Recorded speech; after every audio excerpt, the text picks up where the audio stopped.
I love to be in control, whether it's in my career or in my favorite pastime, racing cars. So I wasn't really concerned when I'm sitting in the doctor's office with my wife. We were just there to learn how to take control over this seemingly uncontrollable twitch in my right finger.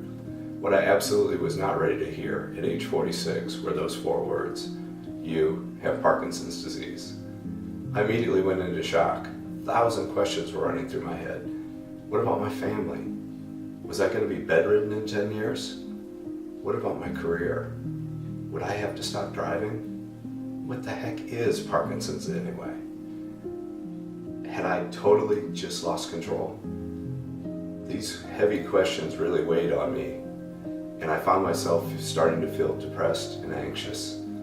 I spent a lot of time reading about Parkinson's, talking to a lot of different people, trying to learn as much as I could to begin the process of beginning to take a little bit more control back by acceptance of my diagnosis.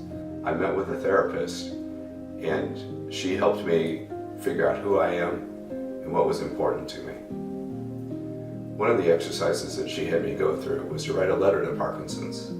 It really helped me a lot on my journey toward acceptance, and I'd like to share it with you now. Dear Parkinson's, I will never forget the day that Dr. Pratt told us you had come into our lives. It simply took my breath away. The shock and pain are smaller now, but it is still not easy. I will never forgive you for making life harder for Dee Dee and others who will have to help when things become more difficult. It wasn't supposed to be this way. I thought I did everything I was supposed to do. I studied and I worked very hard. Things were supposed to be different from my retirement years. I'm slowly coming to terms with you. I still have bad days and I still get angry. Please be patient with me.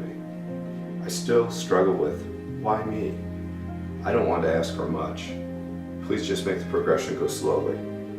I want to be able to have good years with my grandkids.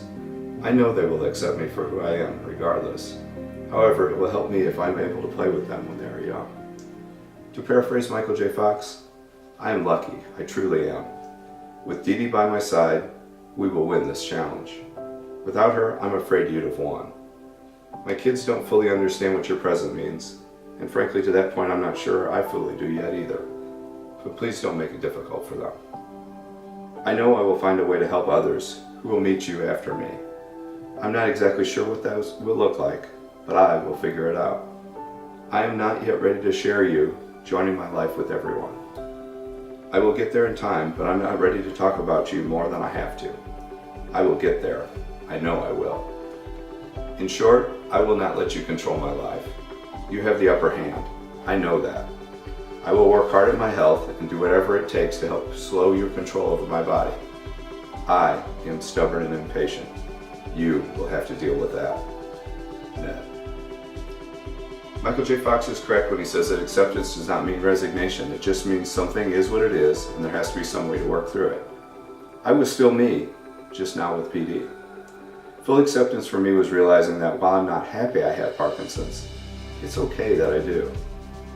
So now that I have acceptance, how do I find a way to work through it? I determined that I needed to reduce stress and exercise a lot more. To regain control, I needed to redefine what success meant to me. Was it a successful business career or a well-lived life? My wife and I determined that meant living our lives to the fullest rather than just focusing on the next goal. For us, that meant retiring to regain some control. I increased my exercise routine immediately after retiring and began to feel better. We were enjoying our lives and finding ourselves significantly less stressed. The plan was working. At the same time, I realized an important part of maintaining control is doing something that you love, and that increases your confidence. Parkinson's really tries hard to take away control and confidence. Doing something that makes you happy helps to reduce Parkinson's impact. For me, that continues to be my automotive hobby. I meet with a friend from high school every week and we restore cars together. I still autocross and drive my car in track days on road courses. Additionally, a friend introduced me to Rock City Boxing, and I co-founded an affiliate in Peoria, helping myself and others with Parkinson's fight back against their symptoms through camaraderie and intense physical exercise.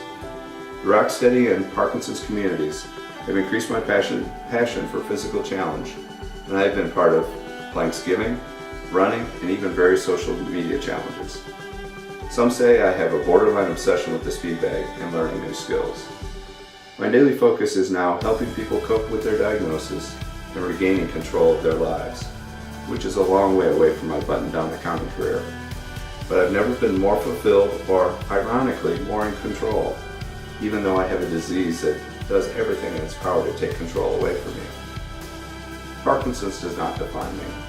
I am Ned, just Ned. I have a passion for all things automotive. I am a husband, a father, a son, a brother, and a rock-steady boxing coach. I happen to have Parkinson's, but it does not have me. To paraphrase Michael J. Fox, I retired from my career to start my life's work. I wouldn't change a thing. Well, maybe just that one bit about having Parkinson's disease.